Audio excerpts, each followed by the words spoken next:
Nosotros estamos estudiando la carta a los romanos, ¿no? Hicimos un alto el domingo pasado por Domingo de Resurrección y retomamos entonces el estudio. A modo de recordatorio, digamos, Pablo venía hablando en el capítulo 2, venía hablando de lo peligroso que es que andemos por la vida condenando a los demás. ¿Se acuerdan? Porque al hacer eso, ¿qué es lo que pasa?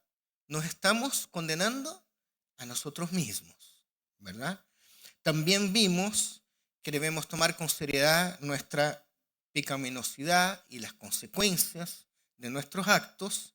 Y por último, el tercer punto es que vimos que no es un tema de religiones, no es un tema de ritos religiosos, sino que de hacer el bien. Somos llamados a hacer el bien. Hoy vamos a seguir con los siguientes versículos del capítulo 2 y quiero invitarles a que leamos en Romanos capítulo 2 de los versículos del versículo 17 hasta el final, el 29, pero lo vamos a hacer en dos partes, ¿sí? Entonces, primero vamos a leer del 17 al 24 y después del 25 al 29. Dice así la palabra del Señor del 17 al 24 del capítulo 2 de Romanos. Ahora bien, tú que llevas el nombre de judío, que dependes de la ley y te jactas de tu relación con Dios, que conoces su voluntad y sabes discernir lo que es mejor porque eres instruido por la ley, que estás convencido de ser guía de los ciegos y luz de los que están en la oscuridad, instructor de los ignorantes, maestro de los sencillos, pues tienes en la ley la esencia misma del conocimiento y la verdad. En fin, tú que enseñas a otros, ¿no te enseñas a ti mismo? Tú que predicas contra el robo, ¿robas? Tú que dices que no se debe cometer adulterio, ¿adulteras? Tú que aborreces a los ídolos, ¿robas de sus templos? Tú que te jactas de la ley, ¿deshonras a Dios quebrantando la ley? Así está escrito: por causa de ustedes se blasfema en nombre de Dios entre los no judíos. Aquí a partir del verso 17, Pablo se vuelca a hablar más directamente a los judíos, ¿no? Ya no es una cosa genérica, sino que habla a los judíos, entregando una descripción de cómo es ser un judío, pero lo hace desde una comprensión de los mismos judíos, ¿no? Ustedes se creen de ustedes estas cosas. Y lo dice. Qué terrible, ¿no? Yo pensaba, los que se creen despiertos en el juicio de Dios o bajo el juicio de Dios, en realidad son ellos los que duermen, ¿no? Podríamos hacer la analogía. Se consideran los creyentes, pero no creen. Se tienen por justos y son injustos, ¿no? Tienen la revelación del Señor, pero en realidad no les sirve de mucho eso. Cada semana los judíos se reunían en las sinagogas para leer una porción de la ley de Moisés y después algo también de los profetas. Los judíos escuchaban, memorizaban y en teoría, practicaban la ley, ¿no?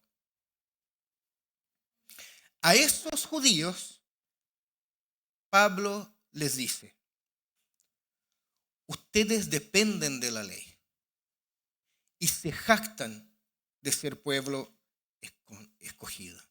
Ustedes conocen la voluntad de Dios. Ustedes no son inocentes. Ustedes sí conocen la ley.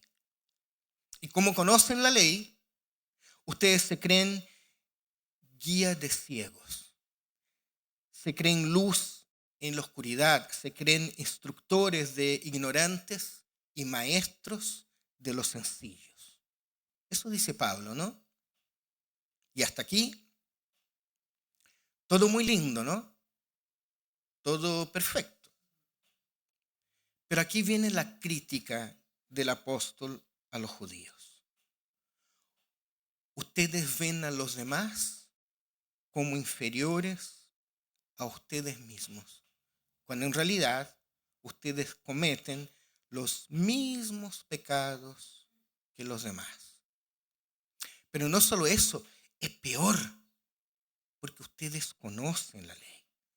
Ustedes no son ignorantes de lo que está bien y de lo que está mal. Por eso, en la lógica de Pablo, ¿no? Ustedes son más responsables que los gentiles que ustedes mismos critican, porque conocen a Dios, pero no son capaces de reconocer su condición, no son capaces de reconocer sus limitaciones. Estos hombres afirman respetar la ley, pero en realidad no la obedecen. ¿Cómo puede un buen maestro de la Torá, de la ley, iluminar a un gentil y llevarlo a su conversión si el mismo maestro no vive según la ley, según la Torá? Entonces, ¿qué valor tiene escuchar la ley si uno no la obedece? Uno diría, si entra por un oído, sale por el otro, ¿no? Y otra cosa muy importante que nosotros debiéramos ver aquí en el texto también es que Pablo cita 3 pecados puntuales, ¿no? Robo, adulterio y sacrilegio, porque dice roban del templo, algo así, ¿no? Bueno, nosotros no podemos interpretar esto de manera literal. Porque si no, nosotros diríamos robo, no. Cometo adulterio, menos, tampoco. Cometo sacrilegio, tampoco. Bien, pasé la prueba, ¿no? No son estas 3 cosas puntuales, sino que Pablo está hablando en realidad, o está resumiendo la maldad del corazón. Los pensamientos del hombre alejado de Dios, que pueden no ser esos 3, pero son otros, que permean, son la lógica de Pablo es, el corazón malo permea todos los ámbitos de la vida, todos los ámbitos de la sociedad. Porque miren, el robo habla de algo social, ¿no? Algo que pasa en la sociedad. El adulterio habla de los pecados que tienen que ver con la sexualidad. Y los sacrilegios son los pecados que se cometen en el ámbito religioso, ¿no? Entonces, no es el pecado puntual, sino que es la lógica de que simplemente somos pecadores. Pecamos en todos los ámbitos. No hacemos nada bien. El argumento de Pablo para criticar a los judíos es: ninguna persona en realidad obedece a la Torá. Ni siquiera ustedes, que son conocidos o son conocedores de Dios, ustedes tampoco la obedecen. Pero no solo eso, queridos judíos, por su condición de ser el pueblo escogido de Dios, ustedes se han dedicado a juzgar a los demás a partir de una superioridad que es producto de su religiosidad, ¿no? De lo que se ve exteriormente, ¿no? Cuando la verdad es que ustedes son igual de pecadores que los gentiles. No se crean el cuento, ¿verdad? En resumen, los que se creen limpios y se jactan de que son limpios, en realidad son sucios. Nosotros hoy día llamaríamos esto con una palabrita. Diríamos hipocresía, ¿no? Hipocresía. Leamos del 25 al 29.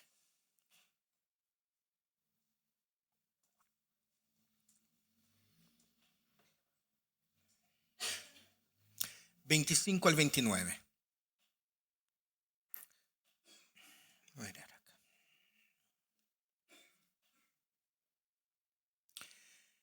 La circuncisión, sigue Pablo, ¿no? El discurso. La circuncisión tiene valor si observas la ley. Para los judíos la circuncisión era muy, muy importante. Pero si la quebrantas, vienes a ser como un incircunciso. Por lo tanto, dice Pablo, como quien concluye, si los no judíos cumplen los requisitos de la ley, ¿no se les considerará como si estuvieran circuncidados? El que no está físicamente circuncidado, pero obedece a la ley, te condenará a ti, a pesar de tener el mandamiento escrito y la circuncisión, porque quebrantas la ley. Lo exterior no hace a nadie judío, eso tiene que haber dolido a los judíos, ¿no? Lo exterior no hace a nadie judío, ni consiste la circuncisión en una señal en el cuerpo. El verdadero judío lo es interiormente, y la circuncisión es la del corazón, la que realiza el espíritu, no el mandamiento escrito. Al que es judío así, lo alaba Dios y no la gente. Fuertes palabras las de Pablo, ¿no? Los judíos deben haber estado ahí, pero apretando los dientes, ¿no? Lo que tenemos aquí es un reenfoque, a partir de la lógica de Pablo, de lo que es verdaderamente importante en ser judío. El verdadero judío no es el que lleva las marcas físicas del judaísmo, sino que el que hace lo correcto, ¿no? Llama él de circuncisión del corazón, ¿no? Ahora miren una cosa. Pablo no está defendiendo a los gentiles frente a los judíos. No es eso. No está diciendo, miren cómo a los judíos, así que es mejor ser gentil. No. Tampoco está defendiendo a los judíos frente a los gentiles. Este es Pablo de Tarso. Lo que quiere Pablo es abrir la puerta que conduce al Evangelio. Pero para eso, primero hay que cerrar las otras puertas. Para el gentil el Evangelio es por definición la buena nueva, la buena noticia. Pero una persona que no es judía solo empieza a entender lo que significa el Evangelio cuando escucha la mala nueva de que Dios está enojado con ella y que finalmente va a derramar su ira sobre ella por culpa de sus pensamientos, de sus palabras y de sus malas acciones. Eso con los gentiles, ¿no? Con los no judíos. Pero con los judíos la cosa es diferente. Para los judíos que creen poder juzgar la maldad de los gentiles, hay una doble dosis de mala nueva, ¿no? Porque ellos deberían saber mejor que nadie que la ira de Dios también está programada para caer sobre ellos. Porque la circuncisión fue una señal, un sello dado por Dios, pero no lo exime del juicio y tampoco reemplaza la responsabilidad de que deben de ser obedientes. La circuncisión es en realidad la marca que los obliga a practicar la ley. Entonces, si quebrantas la ley, estás actuando como un incircunciso, ¿no? Y por otro lado, si los gentiles cumplen con los requisitos de la ley, dice Pablo, serán considerados como circuncidados por Dios. Así que miren, para Pablo, si el pecado trae juicio de Dios sobre los gentiles que no conocen la Torá, con toda seguridad la ira de Dios caerá también sobre los judíos que pecan aunque la conocen.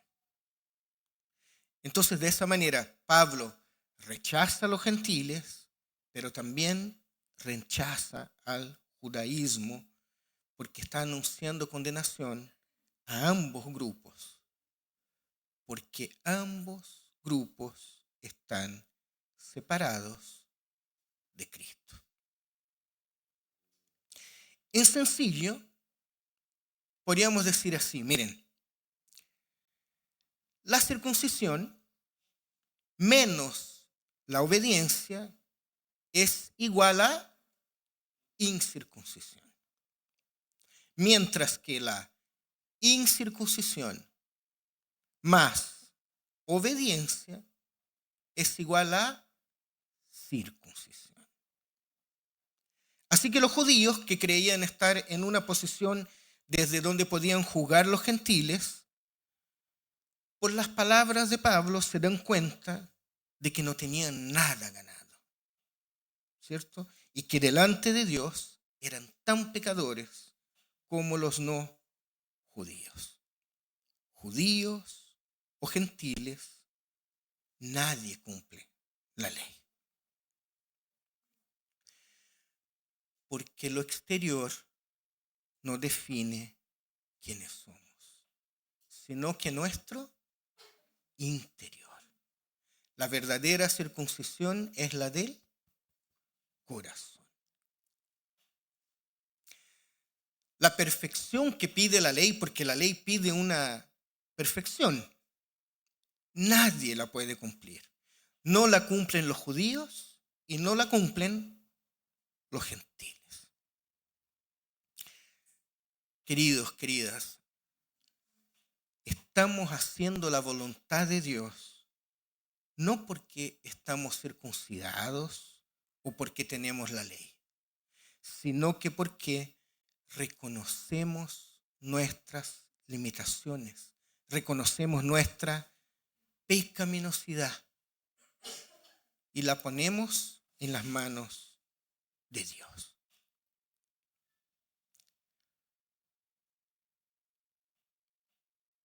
Este es Pablo, siglo I, escribiendo a los romanos. ¿Qué es de nosotros, los cristianos y cristianas del siglo XX, que hacemos parte de una iglesia latinoamericana en una ciudad, gran ciudad, ¿no? Cosmopolita ciudad como Santiago? ¿Qué es de nosotros que leemos las palabras de Pablo casi 2000 años después? ¿Qué hacemos con ella? la verdad es que nosotros también podríamos caer en el mismo error de los judíos, de creer que nuestras exterioridades nos llevan a la salvación. Y podemos terminar basando nuestra salvación en las marcas visibles de nuestra religiosidad. Y al igual que los judíos, también la podemos hacer peor.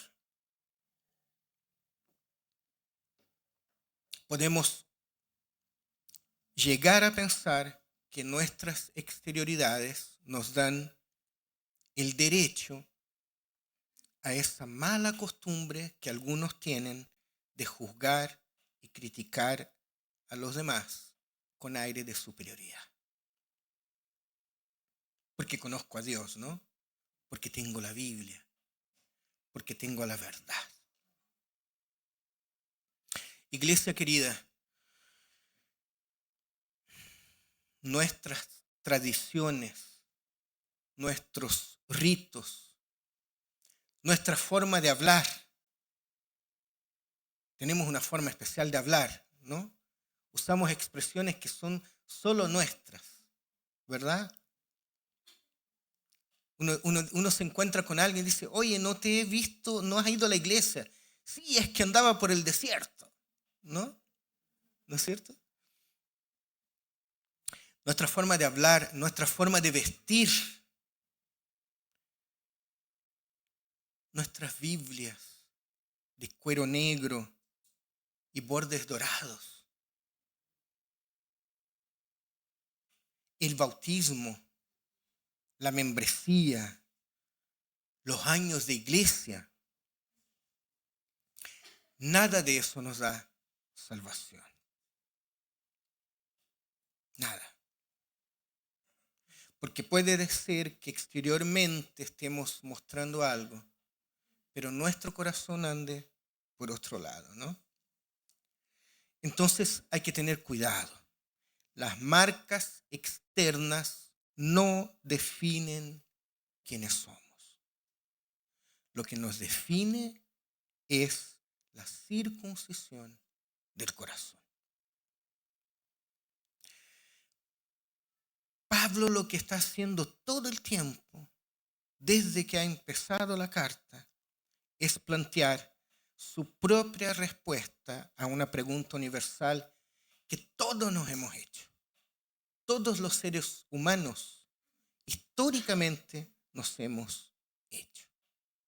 Y la pregunta del millón es, ¿cómo nos ganamos el favor de Dios?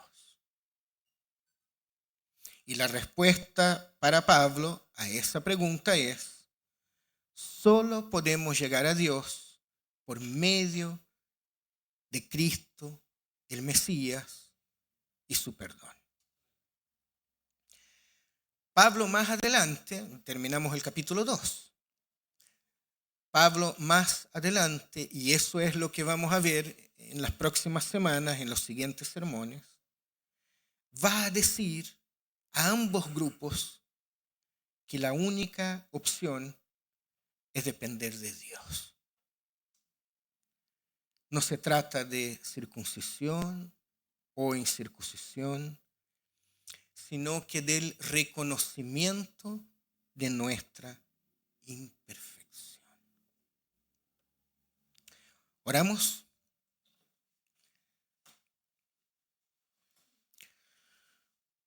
Querido Señor, Padre bondadoso,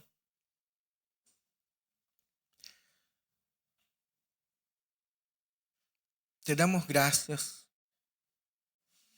por tu palabra, Señor, porque por medio de ella descubrimos de tu carácter. Te conocemos a ti. Tú te has revelado por medio de tu palabra sagrada. Pero también te pedimos, Señor, que tú nos ayudes siempre a interpretarla de la mejor manera, Señor. Porque puede ser que nos equivoquemos en cómo la entendemos. Y si es así, Señor, terminamos impartiendo mal al invés de partir bien. Terminamos creyendo que tenemos algún tipo de derecho adquirido por sobre las demás personas, Señor. Y terminamos pensando, Señor, que nuestras experiencias, que nuestra religiosidad, que nuestras formas valen de algo, Señor. Cuando en realidad podemos estar alejados de ti. Así que ayúdanos, Señor, a que descubramos todos los días, por medio de tu Espíritu Santo, quién eres tú, Señor. Porque lo que realmente importa es tener una relación contigo, Padre. Que la exterioricemos por medio de nuestra religiosidad, eso es secundario. Eso incluso puede ser diferente aquí y un poco más allá. Pero lo que realmente importa, Señor, es nuestro corazón. Es lo que pensamos, es cómo vivimos la vida. Lo que realmente importa, Señor, es si amamos a ti por sobre todas las cosas y amamos a los demás como nos amamos a nosotros mismos. La verdadera circuncisión, Señor, es de los que levantan la mano y que dicen: yo solo no puedo. Yo no puedo cumplir con la ley. Yo he intentado, de hecho, cumplir con la ley, pero no he podido. Yo te necesito, Señor. Y yo quiero depender de ti. Y yo quiero que tú estés a mi lado donde quiera que yo vaya. Y yo quiero descubrir más de ti y vivir por ti y en ti. Eso es lo que verdaderamente importa. Bendícenos, Señor, por favor. Cuida de nosotros en esta nueva semana. Cuida de esta iglesia también, Señor. Cuida de nuestros niños y niñas. Cuida de nuestros adultos mayores, Señor. Cuida de todo aquel, Señor, que entre por esa puerta buscando de ti, Señor. Y que este lugar sea siempre un lugar de encuentro contigo, Señor. Oramos a ti en el nombre de Jesús.